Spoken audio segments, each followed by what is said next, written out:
Oh, Well, good evening, everyone. Good morning, good afternoon.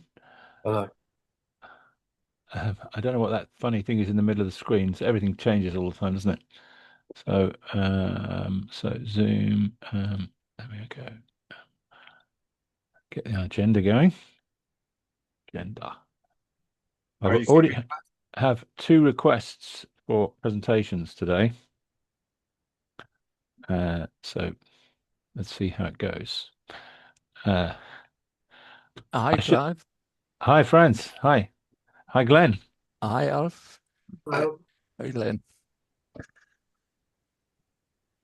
Yeah, apologies for the terrible sound 2 weeks ago. Uh, but yeah, someone should have told me. I think it was just turned up too high. But anyway, here we are.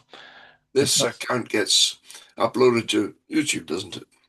This It particular. does, yes. And I listened to it afterwards, and I think it's my sound was just too high because even when I ch changed over to earbuds, you know, from laptop sound, it was still terrible. So it's obviously really very bad on my laptop. But hopefully, so do tell me, actually, please tell me. Presumably it should be back to normal now, Your normal sound sound. is very good right now. It's Oh, excellent. oh, good. Thank you, Glenn. Yeah, for these headphones, touch wood, about 15 quid. So I guess $15. They're USB headphones. I use them all the time. Did I read rightly that Oswald Peterson is addressing the meeting? Yes, he's asked to speak. I mean, and people ask me, would I allow them to speak? And it's not up to me. This is a community meeting, and I expect, comment from people at the beginning. People say, no, no, we don't want to hear that. This is what we want to hear. So it's very much a group thing. But normally, hi, Oswald. Hi, Hi, everybody. Oswald. Hello, Clive. Great to see you. Yeah, likewise. Yes, yes. And so, yep, we're expecting something from you and Sev. What time is it? It's time to start. It's time to start. So, welcome everybody. Um, and so let's get this. Okay, so who wants to go first? Why doesn't Oswald go first? Go for it, Oswald. Thanks. How do I get this So screen? just say no, no, no, no, it's okay. So what we do first of all is we create an agenda, Oswald. We make an Okay, agenda and we agree the agenda, all and right. then we go through the agenda. So you can well let's say you'll go first, and as a one-liner, what's it going to be about, Oswald? It's about the infrastructure of climate cooling, global climate cooling, to be Structure exact. for or is it yeah, for For global global climate cooling. Yeah, cooling, that's right? what I do. Infrastructure. Excellent. Great. Okay. And Sev, yours is going to be on nanobubbles.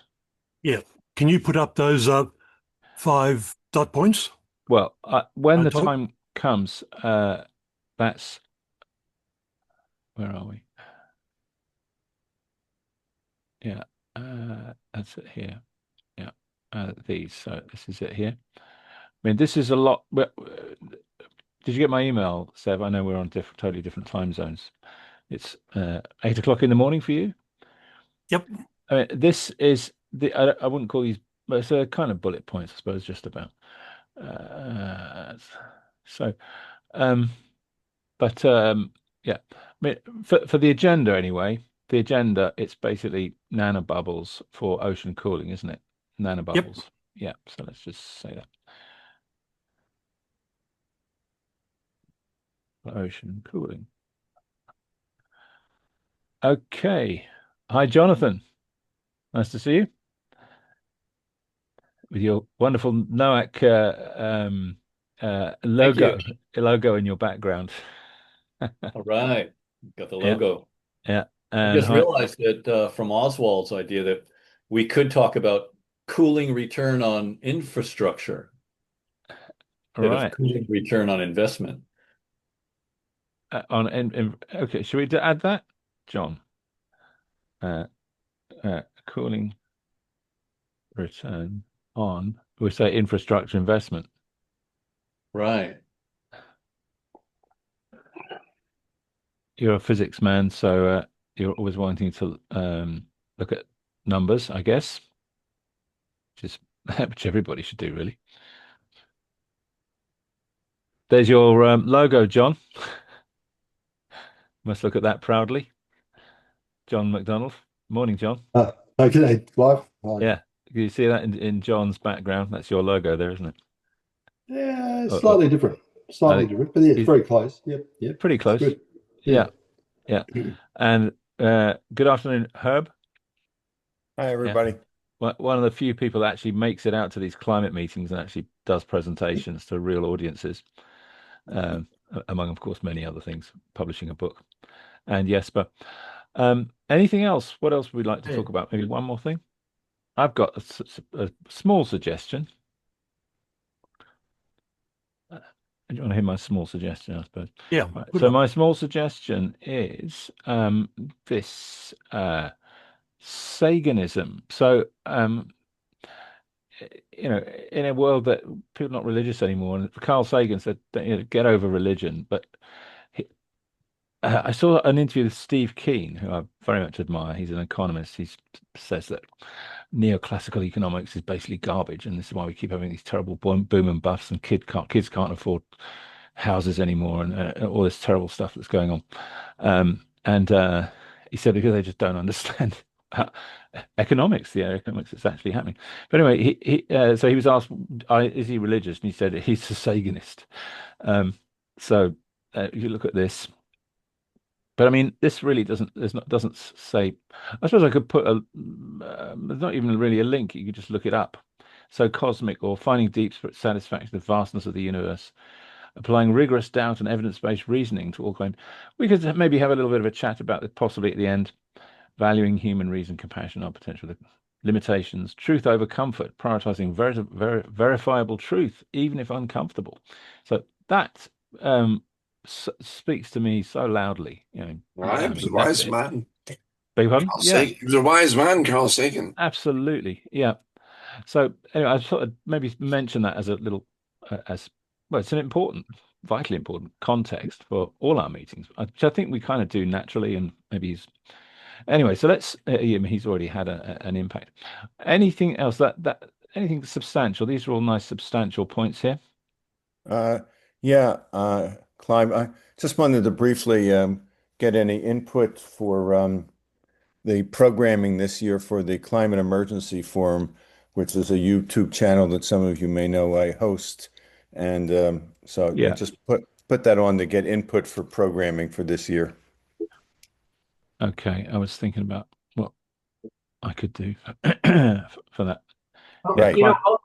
Also, another thing that we could possibly talk about, although it doesn't necessarily need to be this meeting, but it could be a future meeting, which is if somebody looks at solving the entire climate problem, let's say with a surge of R&D, and let's say it's billions of dollars, in theory, one can put together a list of things that would be developed. That is a list of things that, if fully funded, solve the entire climate problem. So that's a conversation in and of itself, but I don't know if that's necessarily appropriate for this meeting. In fact, that's something that could be talked about. Yeah, absolutely. Yeah, a list of things. So a list of potential things. I suppose we could perspective of things.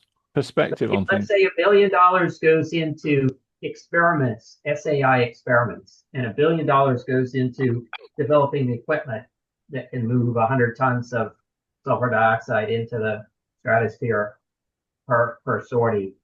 And if you look at the amount, the cost of climate is looking at many billions of dollars, hundreds of billions of dollars, trillions of dollars. So if you put $1 billion into SAI experiments with a spray plane and monitoring, you put $1 billion into developing, let's say, one airplane that can deliver 100 tons, then that's the type of numbers you need to avoid catastrophic global warming.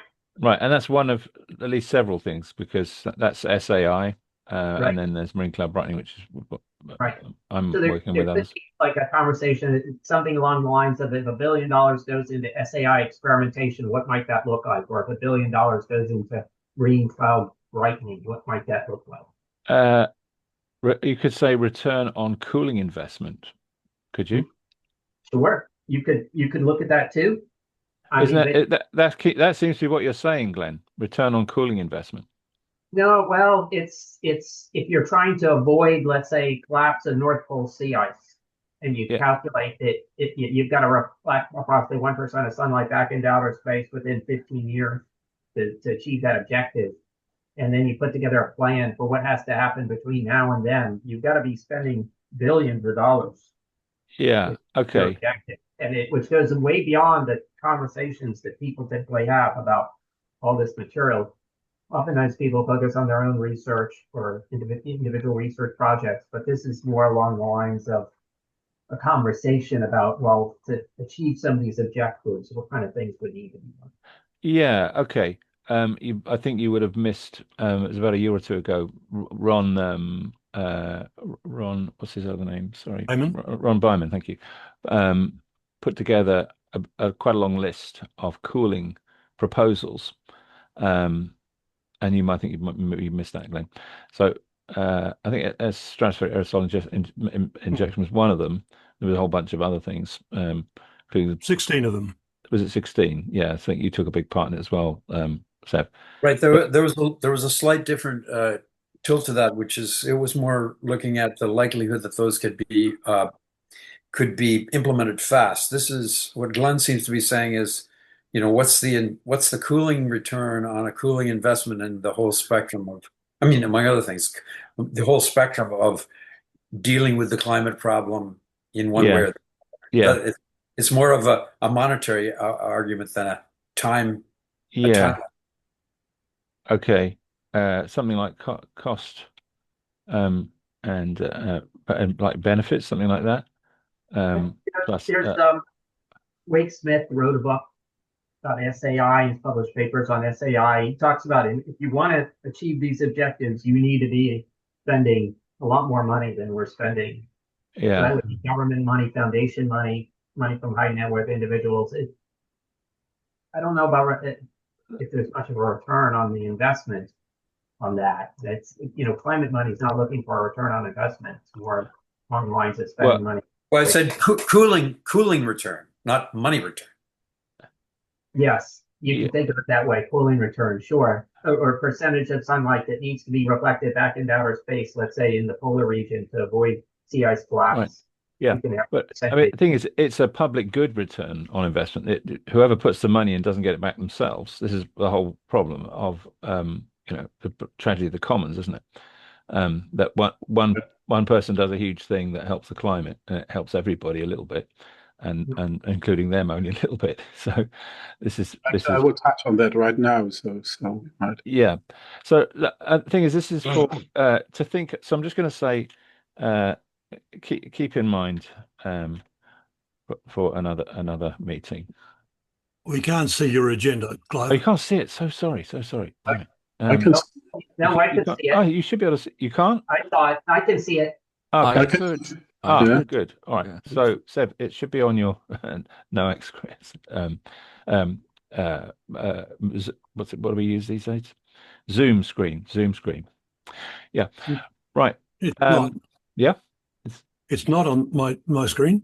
Can anyone else see it? Right. Yes. It's on my screen. Yeah. So I think there's like two viewing modes. One where you look at the person, the other where you can see the shared screen. I think you've got to play around with your Zoom a little bit, Seb. You're pretty sure it's working. I've taken it off now and I put it back on again now. There you are. Screen. Thank you very much. Yeah. Okay. Now I can see it. Good. Okay. You too. All right. Someone's having a chat. Please mute yourself. You Find the restrooms. side chat. Okay. So Oswald, please. So let's see. We're going to have. One at a time. How long is it going to take? You want to go first? Yeah, Oswald, for just a moment. So I'm going to yes. How long? So we've got 10 minutes. An hour and 15. So 10 or 15. Yeah, 10 or 15 minutes, and then so maybe try and keep it short. So because people will want, some people might even interrupt unless you specifically ask people. Don't want any interruptions. No. You can interrupt. No problem. Great. Okay, and then we'll have maybe 5 minutes from John, another kind of maybe 10 or 15 minutes from Sev. These, as we know, conversations take on a life of their own. Okay, Oswald, please. Can you see my screen now? No, but you do have the ability to share. Wait again. I just did that, but I try again. That's And it. now? Something's coming up. Oh, okay. That's it. We got it. Right. Okay. I'm really starting this, and I really look for advice. I'm not presenting good news or knowledge. I'm really looking for your help in finding the answers to this subject, infrastructure for global climate cooling. That was motivated by some conversation in HPAC and also by David Keith, who said that it's not a good idea to have private enterprise doing climate cooling. And I think it's a bit more complex than that. Okay, I just will walk through these very few pages of this presentation, and then we will discuss. And of course, you can interrupt. Okay. Now, first question is always, well, who is in charge? Who's doing things? If you have some global climate cooling, and this applies to all of these methods, it's not really specific for any method. Then you have a public good, which we just discussed, and that's worth pursuing for the sake of human survival. Dual gender? Yes. Which is good. Can you see my screen? Yeah, I think, Brian, I'm going to have to mute you, Brian. Okay, go ahead. All right. Yeah. Okay, and no, public goods are financed with public means, administrated by public authorities. That's the normal thing. That's the same with your garbage removal or whatever public goods, your military or your school. Mm-hmm. Now, DCC requires a global public authority to administrate it. At this stage, only the UN fulfill this requirement. So that's easy. And now, where do the private companies come in? The private companies do not have the authority to pursue a public good. However, they can be assigned to do certain tasks. And we will now look at that. Where do the private companies come in, and where are the public authorities in charge? What you really have here is a dilemma. You have on one side, it's a bit like Scylla and Charybdis for Odysseus. On the one side, you have monopolization. If you have a private enterprise that could actually monopolize global climate cooling, that is a very, very big risk. And if you think of people like Elon Musk or other people who do have the means to do this, and the technology is actually there, then there is this risk that's very clear. And that monopolization always works with exclusive know-how, exclusive IP or patents, exclusive assignment of operational licenses. That's the normal perspective of an investor who wants to do global climate cooling and wants to own it. That's what, for example, Stardust aims at. That's not necessarily a bad thing, but it is very, very risky if it is a monopoly. Okay. Now, but on the other side, you have bureaucracy. The state or the public authorities are normally not very flexible. They are not really able to invent something, to create something new, to create new technology. That's not they're not strong on that. They are quite good at regulating things, but at first you need something to regulate before you can regulate it. And therefore, the private companies are quite important to actually create that technology. Now, how can we solve this dilemma? We have monopolization on one side and bureaucracy on the other side. How can it be solved? And that's what I start thinking about, but I really need your help here.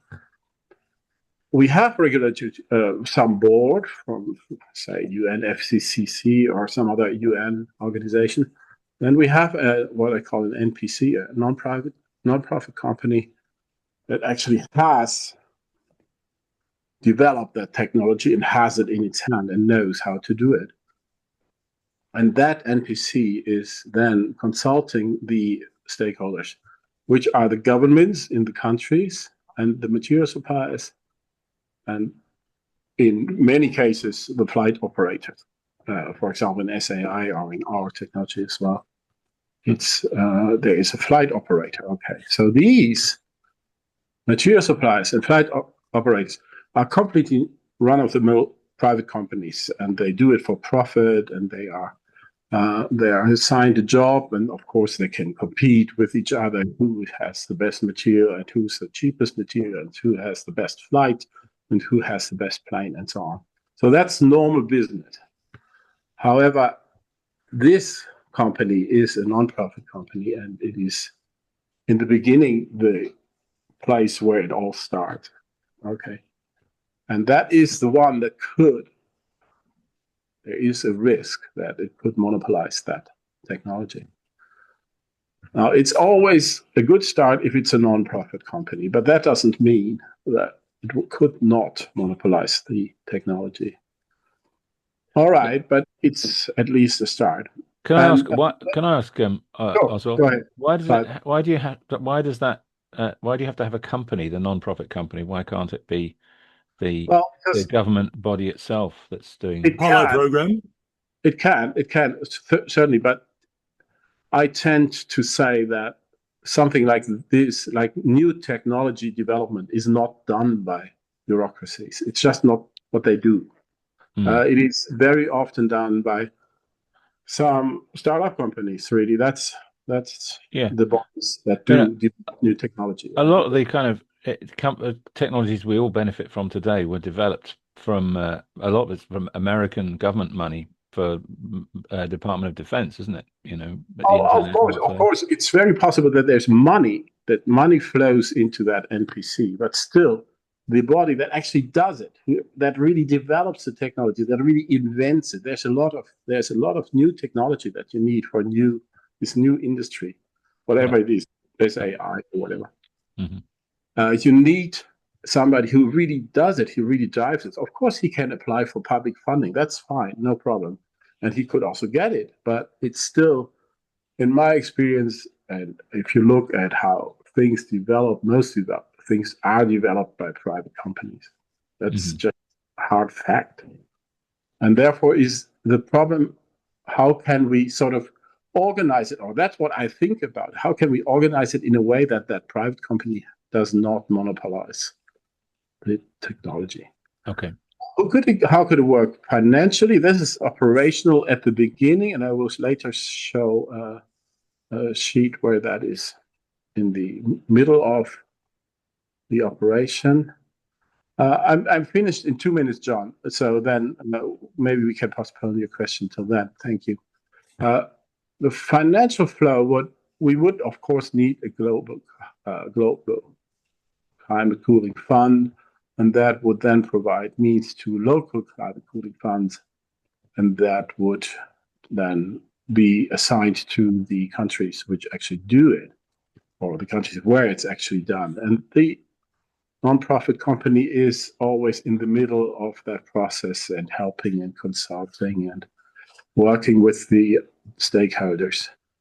But once the thing is really running, that body here takes over, and that is a UN body. And that sort of pushes the non-profit company to the side and says, no, all right, we have this new industry going, and we will actually regulate it, and we will be the bosses, right? And then that NPC sort of fades away and stops existing, really. And that is here what I call GCCA, a Global Climate Cooling Association, or something, whatever bureaucracy. Maybe it is what we now call UNFCCC, but it doesn't really matter how you name it. Yeah, that's okay. Okay, all right. And that is then holding the patents and licensing the flight operators and so on, and the material suppliers, chemical suppliers. All right. That's it. I will always show this screen in the end, the EU precautionary principle. Yeah. That second to last screen was quite interesting. Can we see it again, Oswald? That one you had. Didn't get a chance to read it. The next This one? One after that one. After that? And after that one. After that, That one. Yeah. Oh, I see. Oh, the EU precautionary principle, that is okay. Right. It's not by us. Okay. Yeah. Just always show this to show that we always support this scientific evaluation, the risk evaluation, and the consequences of inaction. I really like it because it has this part. It always shows there's also a risk if you do not do things, and that's something that hasn't registered with many people yet, that there's also a risk in inaction.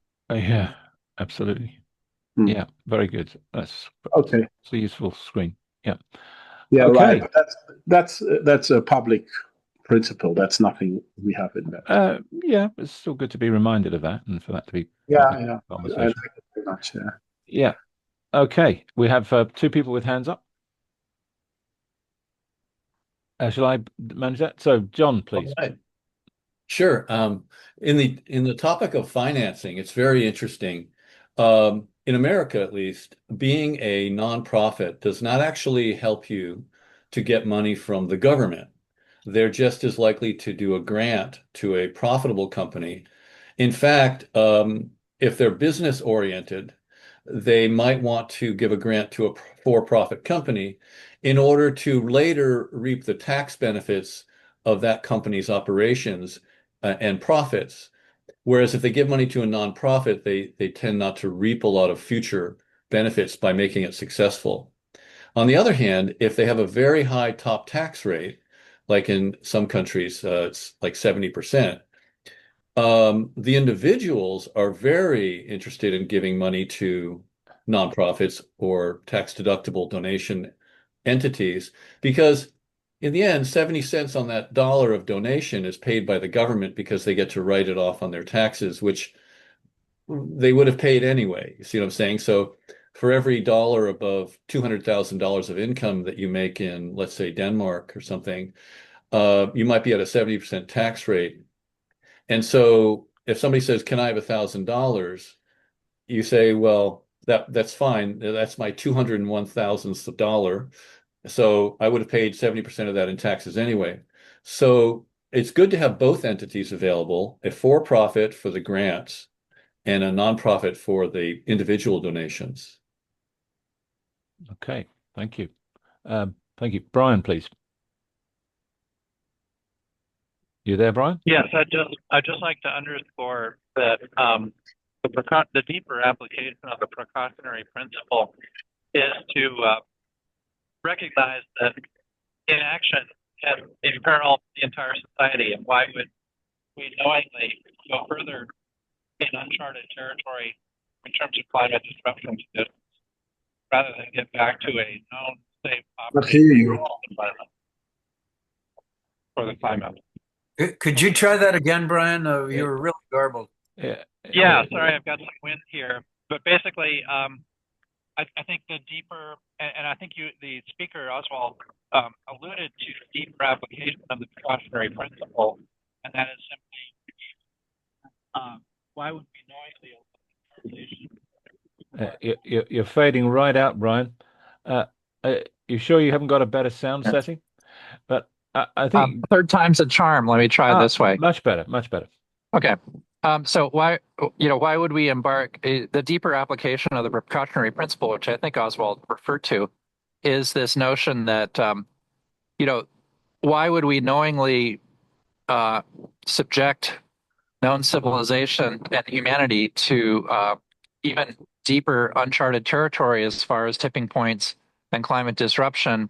And the precautionary principle would be to get us back into known climate conditions that was consistent with that which civilization developed. So I think we could use the precautionary principle much in our favor to do responsible climate repair under these conditions. And I would encourage people to develop that further. Thank you. Yeah. Yeah. Okay. Thank you, Brian. Herb. Yeah, first, thanks for that presentation. That's really, I think this is really important stuff, even if it's unfortunately a bit down the road in terms of actually being applied by governments in the UN at this time. Obviously, the biggest challenge is to get the national governments in the UN to pay attention to the need for it. But nonetheless, it's important to start this discussion. A couple of points. I'm not particularly concerned about, I'm not sure exactly what you meant about monopolization, because I think it's most governments, as I understand, and certainly in the United States, there is clearly the legal authority to exercise quote unquote eminent domain over a private patent. If there's a national security interest, the government can take it over and then pay compensation for it. My own view is the work that Stardust and others others that may develop is extremely important, and it's not ideal. In an ideal world, you wouldn't have it that way, but it's because of the irresponsibility or lack of responsiveness of governments and the NGO sector that we need Stardust. Secondly, I mean, my simple, maybe simplistic approach to implementing cooling has always relied upon the very simple model of ideally a number of sort of a coalition of the willing governments, ideally under the banner of the UN or some kind of international entity, would do what the US government did with the COVID vaccines, which is basically put out a tender to anyone, literally anyone who's qualified to develop the cooling methodologies and technologies and guarantee that they would be compensated for it. In addition, would provide, whatever regulatory relief, whether it was, permitting or land availability or otherwise, so that those things could be tested, as expeditiously and as safely as possible. That's the sort of model I follow, or at least advocate at this point. I don't know. I'm not sure from what you've presented whether that's consistent or inconsistent with, my sort of simple approach to this. Yeah. Do you want to answer that, Oswald? Yes. Thanks, Herb. That's very informative. Thank you. That's really interesting. Good. As I said, we are really searching for the right way. As a company, we get a lot of rejection from the science community because they say you are profit oriented, and I'm sure that Stardust has the same problem. There's a lot of rejection against all companies involved, and therefore we are looking for a way to show that we are really absolutely uninterested in profits. We really want to cool the climate, and we are trying to find a way that we can communicate that fact and that we get that out of the way, that rejection. That's part of the reason why I start thinking about this infrastructure. Yeah. Let me say that we know we've discussed many times the big problem that's holding all this up. Well, one of them is that the scientific community in general, climate science community, apart from Jim Hansen, for example, are very uncertain about cooling methodologies.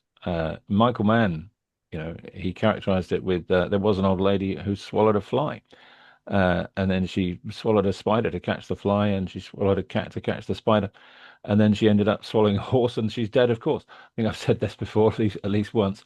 And so he warns that each intervention to solve a problem actually causes a bigger problem. And the only thing that can be done safely is to reduce emissions. But as we've said time and time again, that isn't happening. And I've just been watching Mark Mills, again, more recent video, talking about a data center build out, how AI is crunching through more electricity, and that's bringing back more manufacturing. There's going to be a boom in the US with manufacturing reshoring. More energy, and they need it now. And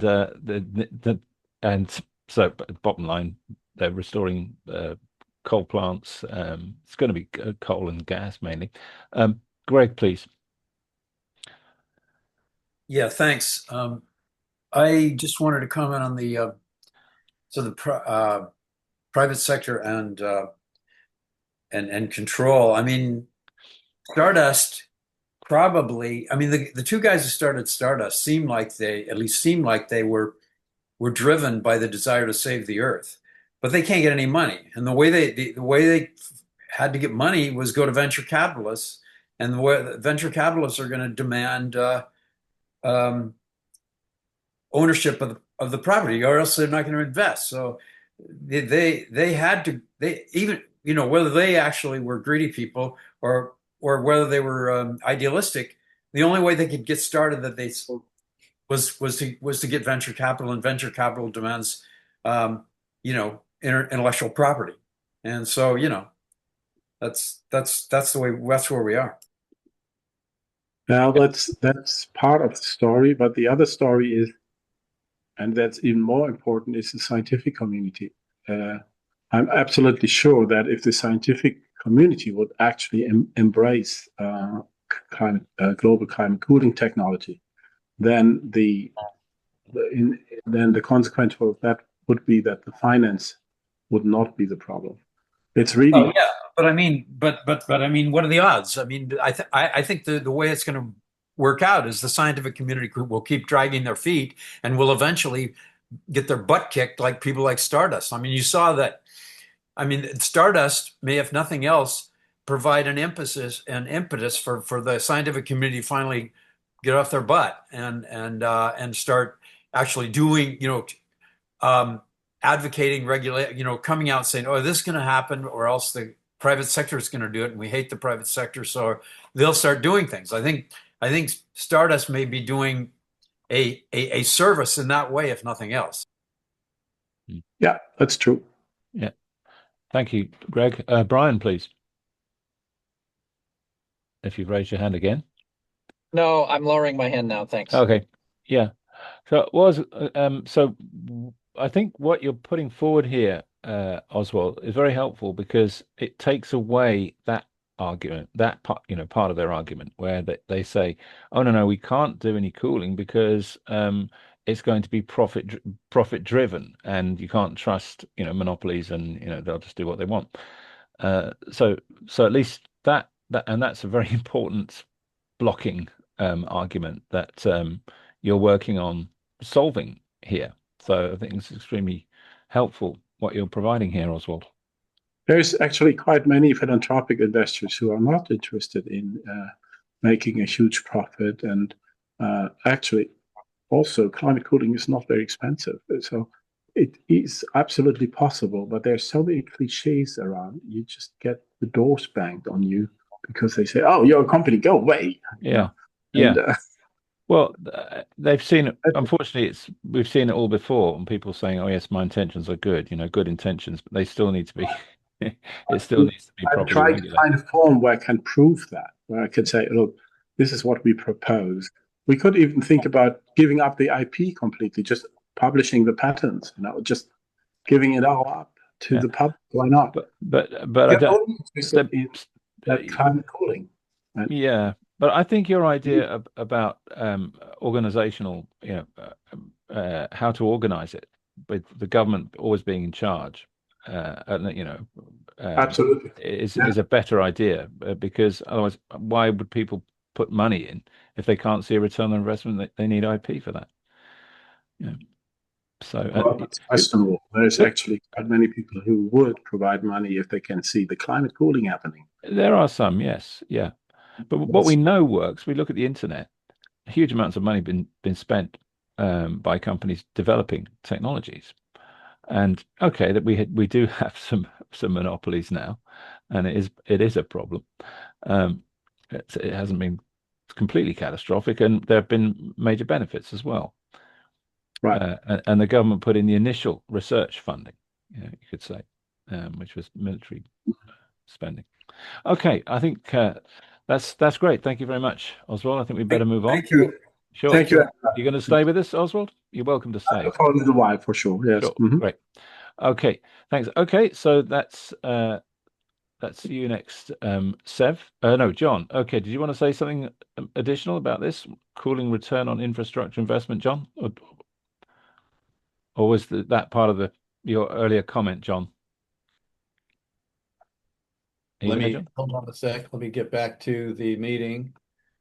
Okay. Yeah. So let me share a screen. So we talk about the cost of doing something like putting particles in the stratosphere, how many dollars per flight and how many dollars per ton of sulfur. And then we talk about putting salt particles over the ocean, and we talk about how many dollars per ton, I guess. And those are all interesting, but those are operational costs. And there's another feature that would be the cost of the type of infrastructure that might be permanent, something more permanent than just putting up particles that last either a few months or a few years. So most of you probably recognize this picture, right? No. Okay. Well, add it to the things that should be immediately recognized. So this is that part of Spain where they grow like 10 to 20% of all of the vegetables for all of Europe. And what they do is they create continuous greenhouses made out of slightly whitish plastic. That does ring a bell, actually. Yeah, but keep going. Yeah. Exactly. So it's a kind of like an enormous experiment that is building an infrastructure of highly reflective material over many square kilometers, and then they can test the temperature near the coast and in the middle of the structures and then near the mountains. And they find that they're getting, like a 2 degree C drop in the temperature over the large central, area of it. So, that's an investment in infrastructure separate from some sort of experimental use of reflective particles to put into the stratosphere. So if we simply built one of these outside every major city, we would have regional cooling from that. So we could think about how we would make better plastics that are more reflective, or maybe the government would pay for the plastics, or some other tool to invest in infrastructure. Yeah. Be one of the many things on Glenn's list of things to do, possibly. Yeah. And you'd have to. So that's a form of infrastructure that's separate from the investment. I don't see a particularly high return on investment, though. I don't see it refreezing the Arctic, John. It's regional cooling. So adaptation, put that under. Right. Now for the Arctic, what we can do is make a calculation. So currently the number thrown around is that 25% of the cooling power of the Arctic has been reduced between 1980 and now by the loss of the lighter surfaces like the white ice. And then if you combine that with the concept of how many square kilometers have been removed by the melting, I don't know where that slide is, but it's let's say 75,000. It's something on that order of magnitude. Then you can make a calculation of how many of each square kilometer's cooling power. And then if you have a design for an experiment that adds 1 square kilometer of ice back into the system, then you know how much cooling you'll get from that 1 square kilometer of ice. So yeah, we could do the calculation more locally if you wanted to in the Arctic, but cooling that benefits places where people live, you might get more interesting investment than something like the Arctic, Right. Yeah. Yeah. And there is money already available for cooling, there's at least one philanthropist I've heard of who pays, I can't remember, $1,000 for each megawatt hour or something. I can't remember the exact figure, but it's definitely worth for somebody seeking profit, it's worth thinking about. Yeah. Okay. Thank you. Great. Thank you, Sure. John. Thank you. Okay. So we're back to Sev, please. Nanobubbles. Yep, you're putting up those 5 dot points. Yep. What I want people to do is to read them first, then to discuss any agreement, disagreement, whatever. Yeah. So I'll take a minute to read the stuff.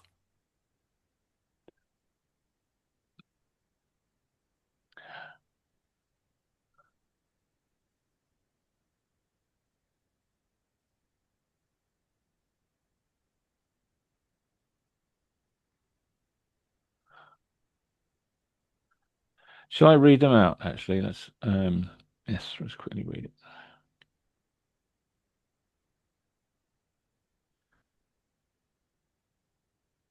Right, I think it's going to be better for me to actually read it because it's a bit hard under pressure. Right, so yeah, we need cooling methods that can be trialed at regional scale this decade. Most cannot. Let's discuss that first. Yeah. Any comments on that? Yeah. Could you be specific on that? We'll go through the usual suspects and which ones do you count as cannot scale this decade? Well, SAI is the main front runner, and they haven't yet designed the aircraft, far less built them. And to design and launch an entirely new aircraft and test it is the work of at least a dozen years. So that's one which cannot, I believe.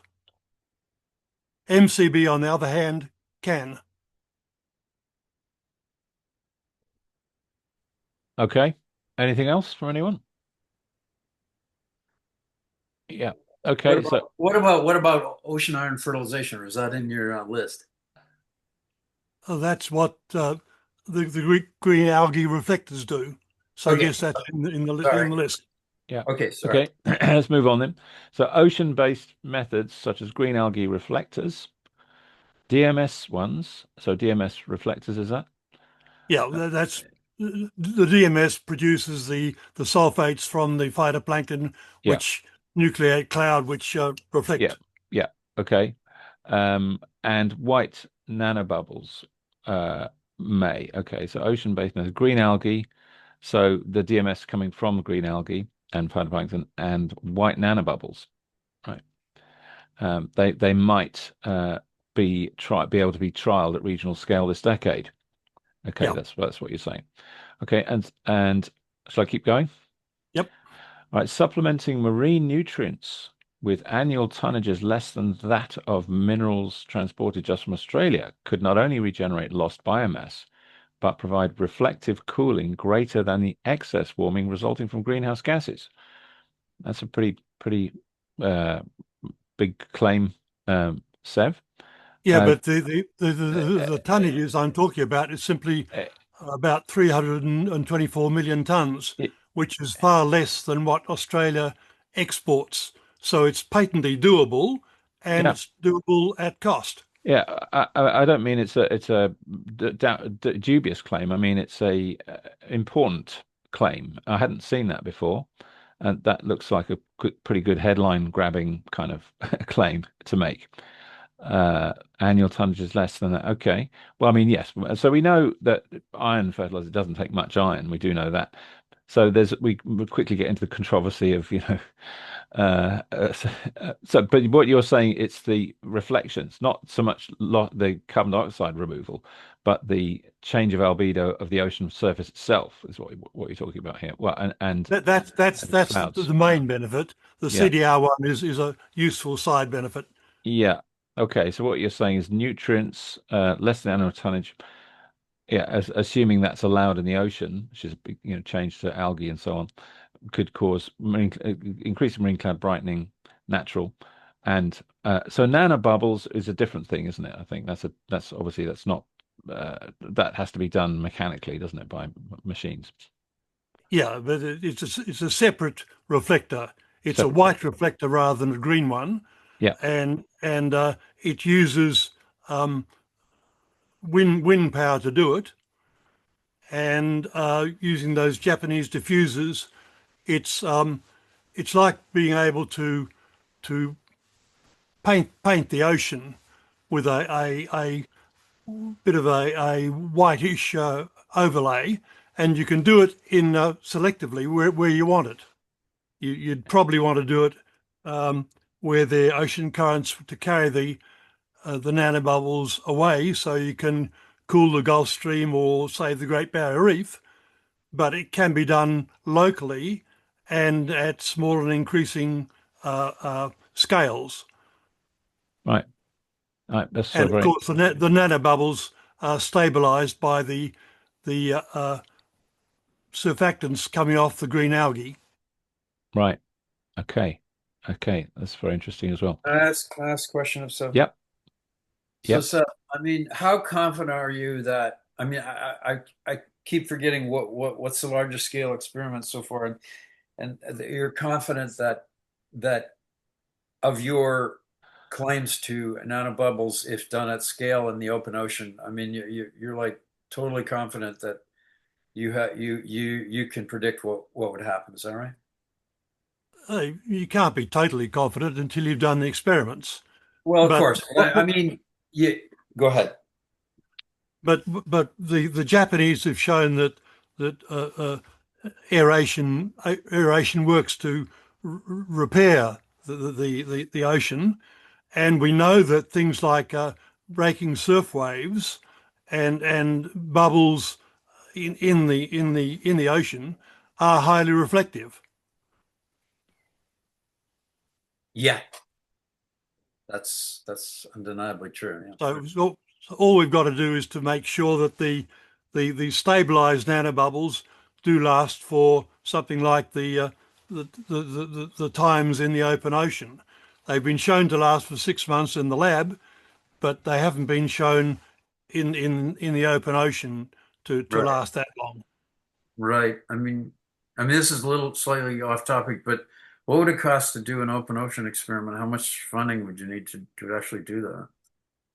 Well, you basically go to an existing wind farm, take a bit of the power from it, and show that the stream of bubbles produced by it has an albedo effect using these the PACE satellites. That'll do it. Have you proposed to groups of various kinds to do that directly? Yeah, anyone could do that who's got either a wind farm in operation, or else who's willing to fund a single wind turbine. I mean, if you tried proposing, who to?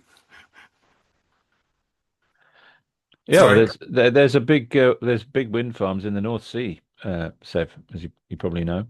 Yep. And there must be times when they have to switch off. There's too much wind, and so they'd have power then that they could run an experiment and make nanobubbles. Yeah, but be a question of approaching them. Getting a team together to approach them. Yeah, it might be good publicity for them. It could be, but you've got to catch their interest, and to even have them look at it, you've got to have a warm introduction. Yeah, and I don't. And I'm only a single inventor in little old Australia. Yeah. Well, it might seem little old to you, but it's a proper developed country to anybody else. So I'd suggest, see if you can gather together a team. I mean, you had Brew Pierce working with you before, didn't you? He still is working with me. There we go. So a man like him, with all his contacts, I would have thought. Yeah, but so far we haven't had any response really whatsoever. Yeah, you might need to do sort of a technical paper. People expect a technical, like a scientific paper with numbers, or do a very, very small, or showing the Japanese results, highlighting that. Yeah, but easy for that you need to have the experimental results. And we haven't even got that far. That's a question of getting a little bit of seed funding to do a small experiment, and having the organisation to do it. Yeah. Now the buoyant flakes is being run, or has been run quite well by those 5 labs, but now they've run out of funding to take their prospective results further. Yeah. Okay. Shall I keep reading with this, Sev? Yes, please. Yeah. So, moreover, tests in different locations using power from single floating wind turbines and aerating diffusers should be able to generate proof that brightening the ocean surface with surfactant stabilized nanobubbles is a safe and cost-effective method of increasing albedo. Safe and cost-effective. Developed nations would provide the funds, equipment, and science. Less developed ones, more of the jobs. Okay, regional approval and direction. So I just read the rest. Each of these methods is capable of being used with the coded modulation technique being proposed by Prof. Alan Gadian. Okay, so that's sort of to measure. And that coded modulation is designed to ensure that the results don't cause damage to people. They only cause benefit. If you can use coded modulation to say we want to have greater albedo in this area and not in this area, you can do it. Right. And Yeah. that way you can say that the parched areas of the world will get more cooling and rain, and those being flooded will get less rain. Right. Could you define explicitly coded modulation, or is that what you just said? What it is that if Alan divides the world into 89 separate regions, mainly over the sea, and he shows with modeling that if you brighten certain of the areas with marine cloud, you can get bad effects, but if you brighten other ones, you can get only good effects. So basically, it allows you to make sure that the net effect is highly beneficial. So does Alan Gideon's model have a multiple cooling methods, including like? No, he's just using MCB. Oh, but only that's MCB. okay. But I mean, would you be talking about the same kind of modulation for nanobubbles? Yes. Okay, and also you could use multiple things which have different responses in different ways, and they can complement each other, right? Exactly. Yeah. Horses for courses. You might want to use something different in the Arctic regions. Right. A different measurement method, you're saying, and modeling. A different method of increasing albedo. Not nanobubbles then. Okay. Right. Yeah. Yeah. I thought coded modulation was this method of comparing images, different images that look the same, but actually they're slightly different albedo, isn't that it? No, I believe it's choosing which areas you want to brighten. Okay. And which areas you don't want to brighten. Okay. Okay. All right. Okay. Thank you. I've learned something there. Franz, please. I wanted to say, Clive, you mentioned the wind farms in the North Sea. And this is a good place to use the current, which is not, when it's windy and so on, they have to stop some things. So they could use it for the bubbles, as you said before. And the tide differences would bring the bubbles away and spread them over the much bigger areas, because we have a good tide in the North Sea. Yeah. Okay. So the bubbles will be spread by the tides. And you've got the currents too, taking the bubbles up to, say, the Arctic. Yeah. Or taking them down the coast of or up the coast of America and down the coast of Europe and Africa. Yeah. And another point is your green algae reflectors. If you feed them, for instance, that they get a good growth, you need them to feed by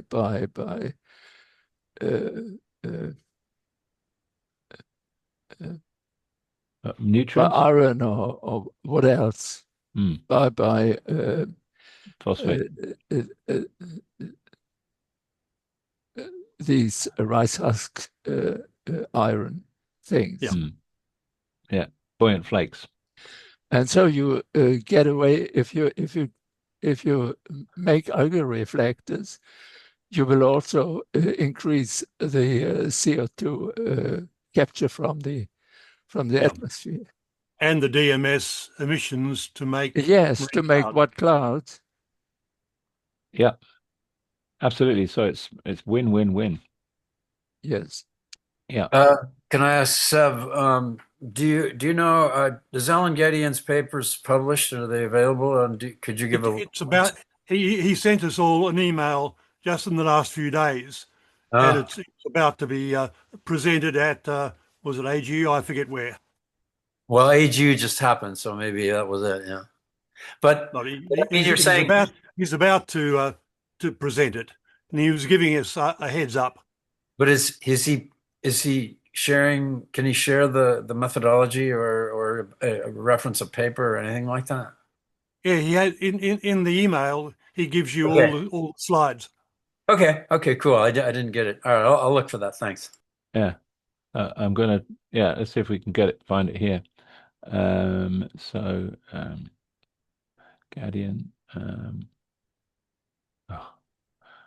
Guardian. With attachments. So you reckon he had sent an attachment? I can't see one. And then maybe that's it. Maybe that's it? It's only in the last few days. Yeah, that looks like it. The webinar date is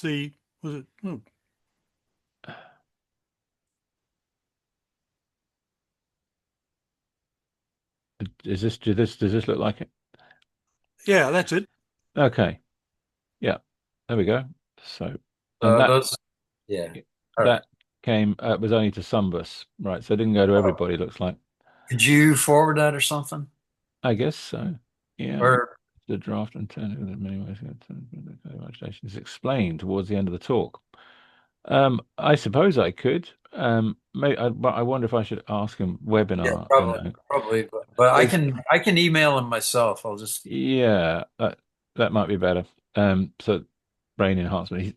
I saw the odd email from him saying he was talking at the UAE recently. Here we go. And mainly that's what they're interested in is seeding clouds to make rain, because they're suffering water shortages.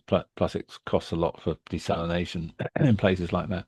He said that's what they're mostly interested in. They're not that interested in climate cooling. Anyway, so okay, all right then. Let's keep going. Anything else, Sev, or for anyone? No, that's it. Thanks for your feedback, guys. Yeah. Oh, you're welcome. Thanks for the presentation, Sev. Okay then, where are we? Oh yeah, Herb, please. Input for, and we got Herb and Glenn. We've got half an hour. Input for program this year for the Climate Emergency Forum, please. Okay, thank you. Sure. So I think many of you may know that for the last year or so, I have become, not sure how it happened, but can we have your camera on, Herb? Yes, let me just. I was trying to sneak in a quick meatball or two, but I hopefully I've wiped my mouth. Yeah, you look all right. All right. Somehow I become host of the Climate Emergency Forum, which some of you may know is a YouTube channel that has a conversation pretty much every week. And we now have over 20,000 subscribers, and we get anywhere from 2,000 to 90,000 views or so. It's almost entirely impossible to predict how many views we get, except it seems that when we talk about solutions, we get many fewer viewers than when we talk about the problems. But be that as it may, basically we're trying to put together our program, at least roughly, a kind of schedule or a set of priorities for this coming year. And just to give you a little flavor of some of the programs we've had in the last few months. We had one with Brew, actually, where he talked about his work. We had, as some of you may know, the paper that Graham Taylor and Peter Wadhams and others were involved in writing on a realistic climate strategy. I wanted to make sure we featured them, and that one got 12,000 views. I was able to collar, to my surprise, along with the help of Brew in Exeter last summer, Johan Rockström, and get him on the record, unfortunately, but at least he's on the record as being strongly against solar radiation management, absolutely against it. I don't know that he had been so adamant about that before. Anyway, and we've also started a sort of a series we're sort of calling Giants of Climate, where we interviewed Peter Wadhams and then a couple weeks ago Sir David King to talk about their lives and their work, and not just their work. And we've got in a first program in January will be John Moore, who many of you may know, the glaciologist from Finland and I guess the UK he's originally from, to talk about the seabed curtain project. They're planning on they're attempting to raise money and doing research in Antarctica. And lastly, just today got a commitment, I'm pretty sure, to have the two brothers, at least one of the two brothers who created the National Emergency Program in the UK, that was held, I guess, about a month ago. So anyway, that's a flavor of some of the sort of folks that we've had. And as I brought this up, I don't know, 6 or 9 months ago, if any of you think that you've got a program you'd like to, a compelling topic, please let me know. But also, in addition to your own, if you've got some ideas for ways to promote what we're all trying to do, we're not an SRM channel per se, but one of our folks who, I think you all know is Paul Beckwith, and Paul's the person I first heard about cooling from many years ago. So Paul is a, enormously important advocate. He calls it, we call it the climate triad at HPAC. He calls it the three-legged bar stool. So we've got a very sympathetic ear to do a number of our programs on various aspects of the cooling, sort of dimension of the climate crisis. It would be nice to get some folks that are other than what we look like, that are younger and maybe darker skinned and from the global south, but nonetheless, and female, nonetheless. So anyway, that's sort of I just want to put that pitch out there, and see if you had any thoughts or ideas either today or just, don't hesitate to email me if you've got a suggestion for a program or someone you've come across. We're not it's not a technical channel. It's conversations, and but so anything that you'd present or any conversation would have to be, very accessible to the public. So I'll stop there. Okay, And there's a few hands up, Herb. Franz, did you still have? Oh, you took your hand down again. So who was next? John Cole. Hi, Herb. That's terrific. A lot of members of our generation have relatives or spouses that are in the religious community, ministers of different types. Have you considered giving a platform to any religious leaders on the show? Yeah, in fact, we were just talking about that the other day. We had a rabbi, I forgot his last name, but his name is Yonatan, who is involved and goes to the COPs every year. And so he's a climate rabbi, if you will. We've had him on a couple times that preceded my time. So I think we'd be very open to that. I mean, we really don't have, I don't want to speak, I don't make the decision. It's this lovely couple, Charles and Heidi, who founded the program 4 years ago, and they've sort of run it and do all the non-glamorous, sort of behind the scenes technical work and so forth. They make the ultimate decision about who to have on, but they seem to be very flexible.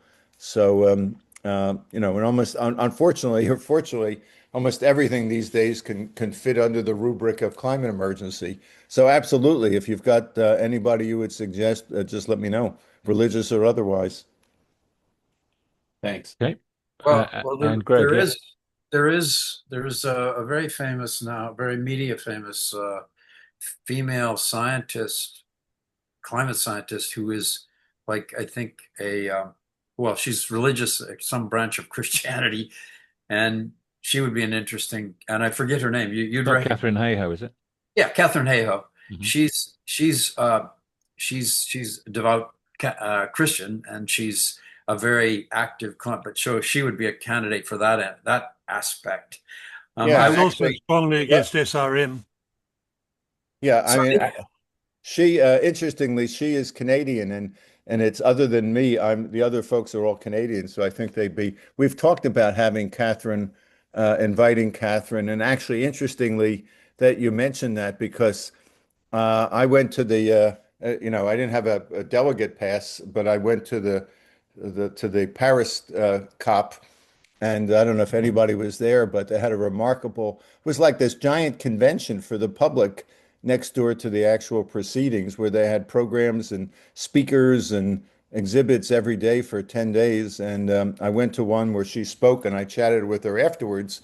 And I said to her at that point, this was obviously 10 years ago, I said, do you ever reach out to these, in the United States, as some of you may know, we have these sort of mega churches that have thousands and thousands of people who attend, and they're, multi-million-dollar corporations, and many of the pastors are on television with millions of people who follow their channels. Some of you may or may not be familiar. And I, being familiar with her background as a devout Christian, I asked her whether she reaches out to, or has, or would reach out to any of these folks, and she sort of frowned and said, "Well, I wouldn't reach out to them, but if they want to talk to me." But anyway, I didn't quite understand what that was all about. But anyway, yes, Catherine is somebody that we've talked about bringing on board. Well, let me just, if you don't mind, Clive, what I actually had intended to comment was that there are people here. I'm impressed with your audience size, and that's what some people here need. So, I mean, somebody like Seth Clark, or because there's almost nobody on the planet who knows about these other techniques. So giving him a forum would be good. Also, people like Robert Chris, who's written a model that can be used by people, by popular people, giving and also Parker.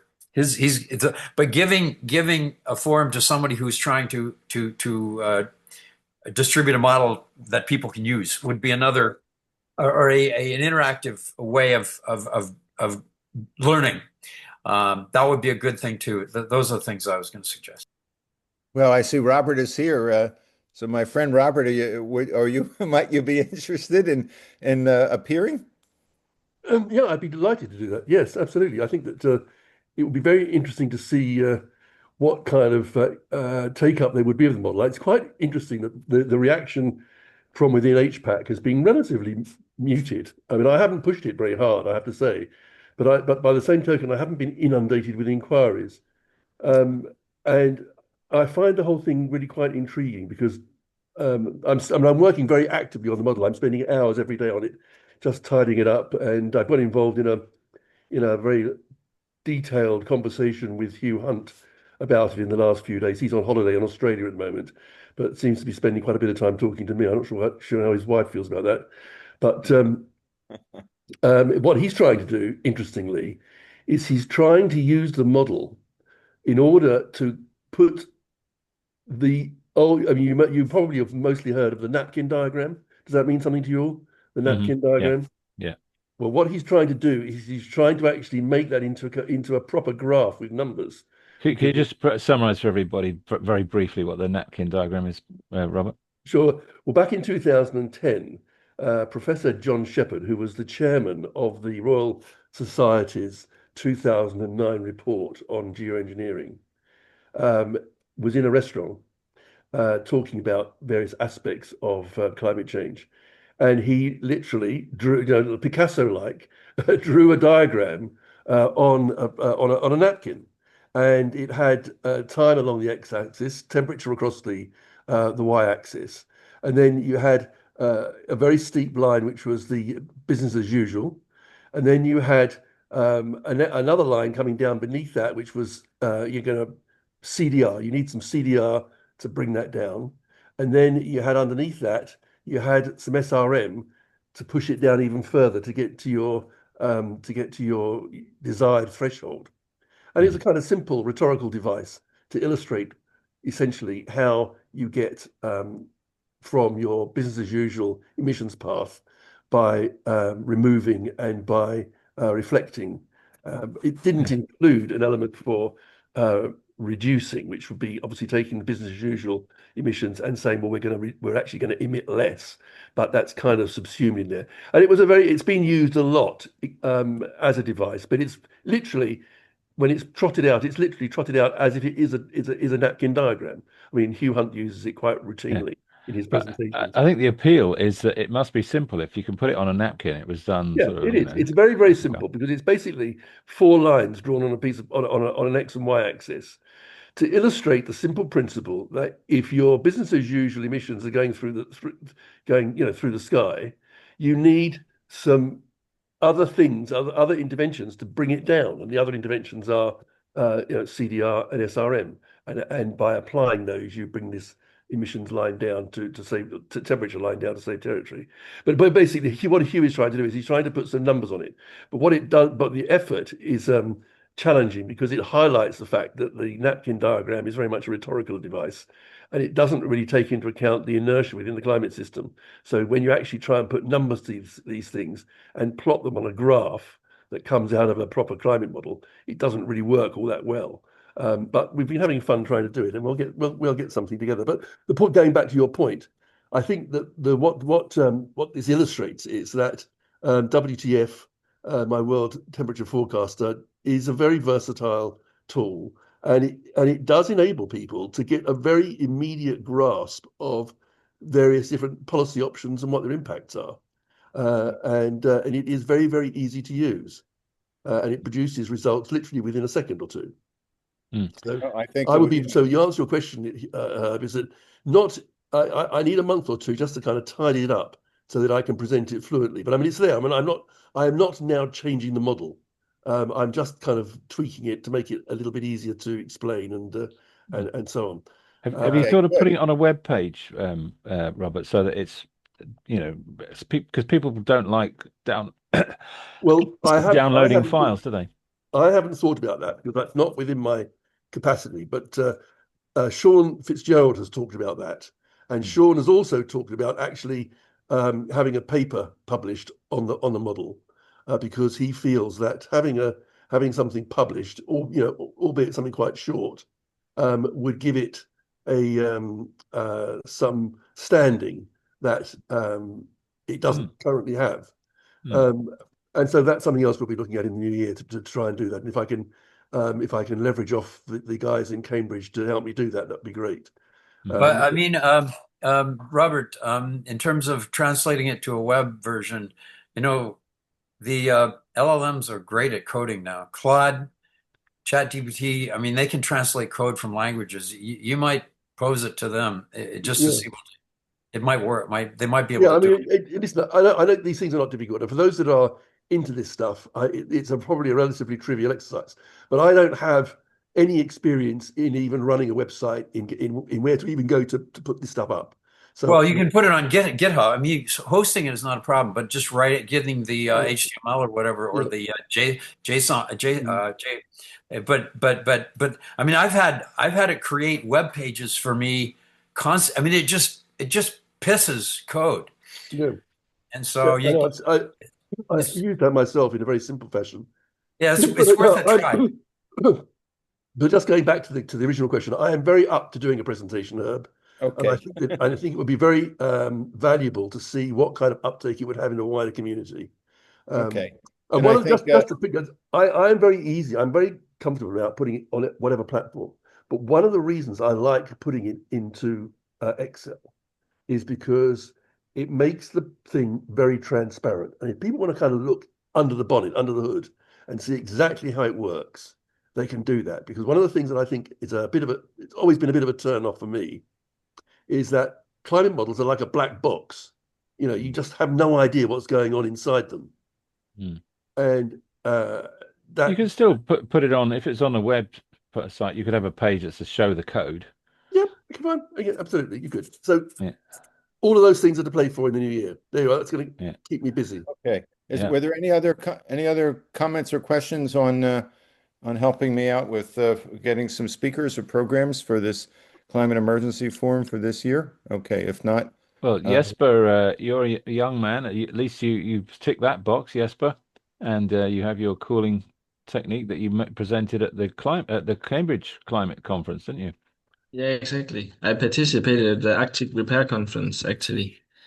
So yeah, I think it makes sense to attend at the Climate Emergency Forum as well. So I could be one of the speaker next year if that's okay. If that's yeah.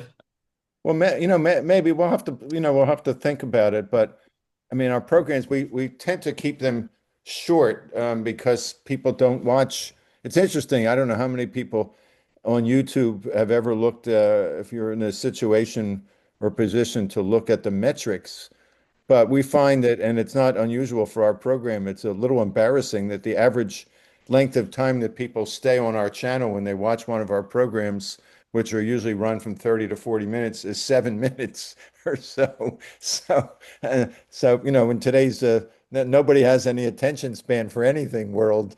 So anyway, that's why we don't do, let me just finish. That's why we don't do, I mean, we did an hour and 15 minutes with Sir David because he was so fascinating, but normally we try to limit it to 30 or 35 minutes, but I'm thinking maybe have a couple of you on to talk about, sort of kind of a menu of techniques separate from having Robert on to talk about the model.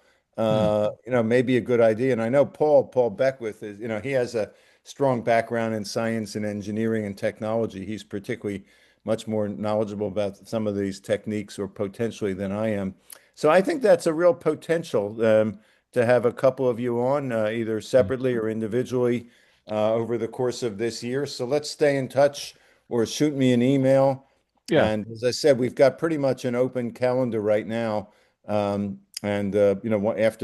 January or so. So we'll have, and since we do it every week, it won't be crowding out anybody else. Right. So a presentation should be something like 15 minutes then, you're saying? Maximum, or even less. I mean, really, I try to encourage just kind of a conversation. You speak for a few minutes, this is what we're doing, and then the three of us, it's Paul, and then if you haven't watched, it's Dr. Peter Carter, who's a retired medical doctor from Canada and who runs something called the Climate Emergency Institute. Peter and Paul are our two sort of regulars, and I'm sort of the moderator. Right. And you haven't had Jim Hansen and Leon Simons, or would that be too technical? We've had Jim before, and like everybody else that's trying to get Jim, we're just waiting for him to finish his book. And we actually did have, I don't know if any of you have heard of Dan Galpern, but Dan is Jim's private attorney or personal attorney or whatever. But and Dan has been working with Jim for many years in all of his endeavors and helped draft his brief that in part led to the decision by the world, what is it called? The World ICJ, the International Court of Justice, a few months ago that said that nations have a requirement to address climate change and work with each other.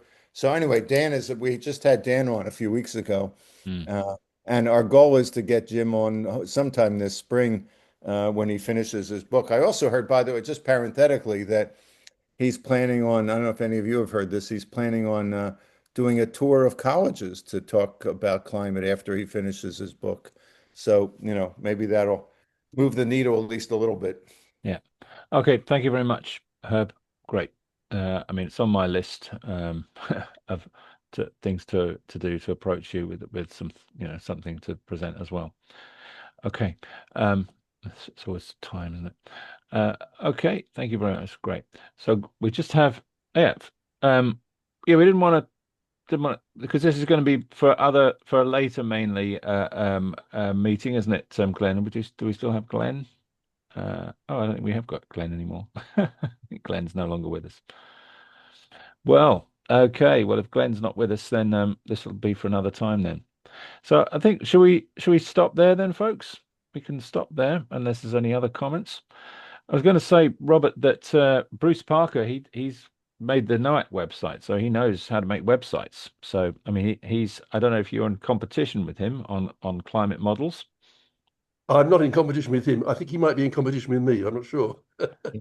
Right, but it seems to me the two of you could collaborate to Well, put we it on have the web. we have been exchanging some information in recent times, in the last week or 10 days. I sent him some results from WTF for him to put into his model to see to what extent they matched, and some of them do and some of them don't. And I can't. The truth of the matter is that I can't get terribly excited about reconciling them because the way that his model works is not. How can I put this? It's not. It is not. It doesn't have a provenance that FAIR has. So whether it's which is a better model or not is not the issue, okay? Because this is not about accuracy or precision. It's about which models are regarded by the wider community as being of value and should be paid attention to.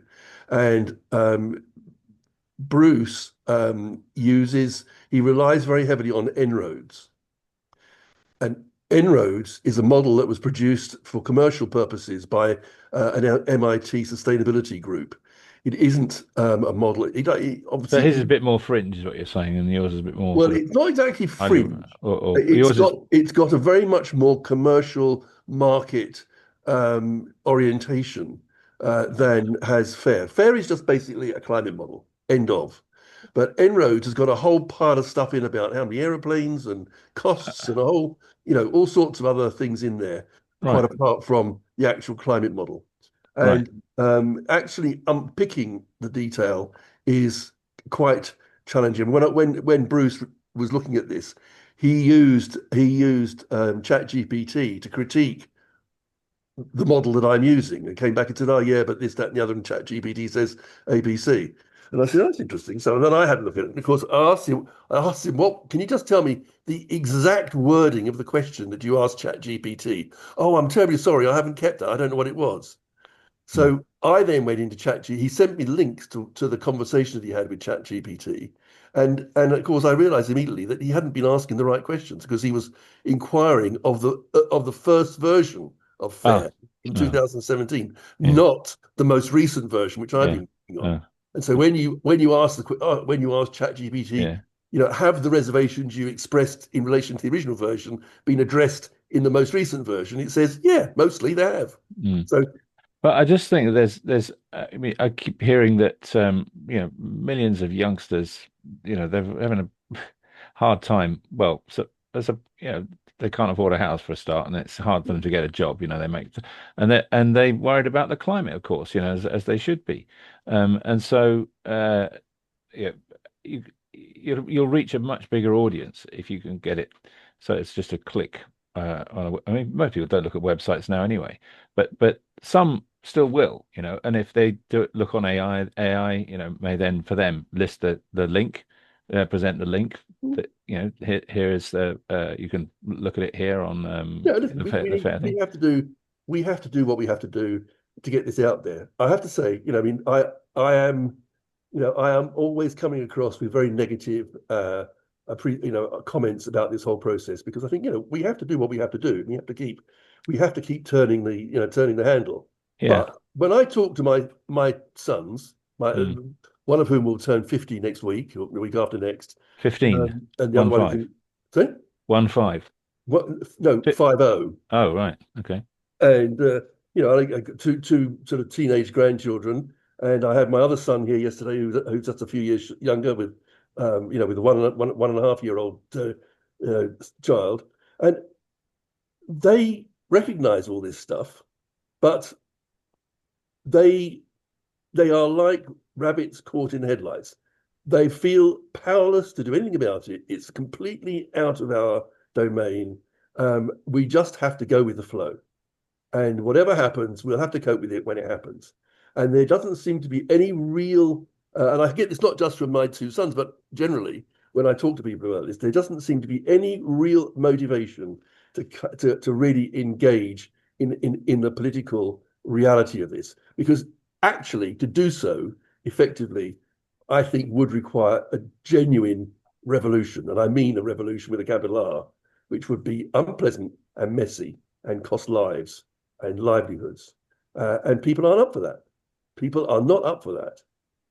So, I think that what will happen is that we will carry on having these discussions and moving this thing forward in our own little way until, it just gets too late and it'll be impossible to do anything about it. It will just happen in whatever way it happens. It's a very depressing analysis.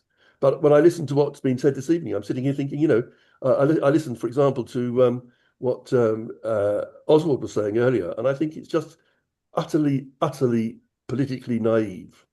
The only way that cooling is going to become an effective agent of change is if there is true leadership from some established and powerful political entity. It doesn't have to be the whole world, but it needs political leadership to move this forward. And at the moment, that is simply not, it's absent. It's just not there and hasn't been throughout. And the UN is completely and utterly useless. That's a completely busted flush, not just on climate change, but just look everything that it's doing, or not doing, as the case may be. By design. Well, whether it's by design or not, you have Oswald pushing his solution into a UN agency when it's become established.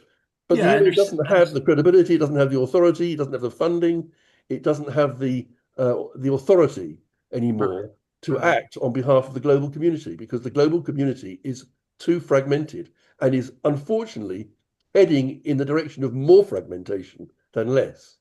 So the great powers will never give up their right to unilateral action. I mean, that's why the UN has a Security Council. It's the great powers can say "fuck you."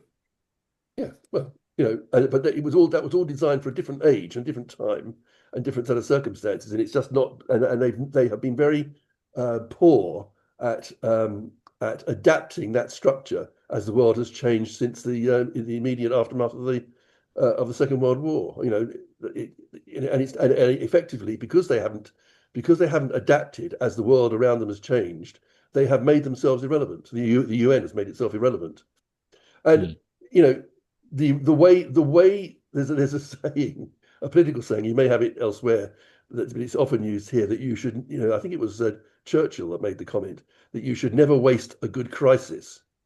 Because that's the time to get things done in the wake of a good crisis. Because and essentially that feeds right into my sort of complexity theory stuff, because the crisis essentially is a comment about the system's broken, it's collapsed. That's why you have a crisis. That is the crisis, and that creates the context, the environment in which people will do things that otherwise they wouldn't have done, because they're no longer trying to protect what they've got, because what they've got has been stolen from them. It's already broken. So now there's a whole new awareness and an openness to change. And unfortunately, that is probably what's going to have to happen here. We're going to have to completely scramble these eggs in order to start afresh. And it's a kind of, tragic comment about humanity that we haven't got the communal wit to get this together. But having said all this negative stuff and genuinely believing that that's the way it's going to go, that isn't, and Herb has heard me say this many times before, that isn't a reason that we shouldn't try to avoid it. We have to keep pushing, because you know what? I might be wrong. Yeah, that's a lovely comment to end on, Robert. Yeah, let's leave it at that. I haven't got anything better to say than that, other than thank you, Robert. Thank you, everybody, for your inputs, and see you in a couple of weeks. And have a great Christmas. And a Happy New Year to all. Happy New Year. Yeah. Happy New Year. Happy holidays. Yes. Yeah. Bye all.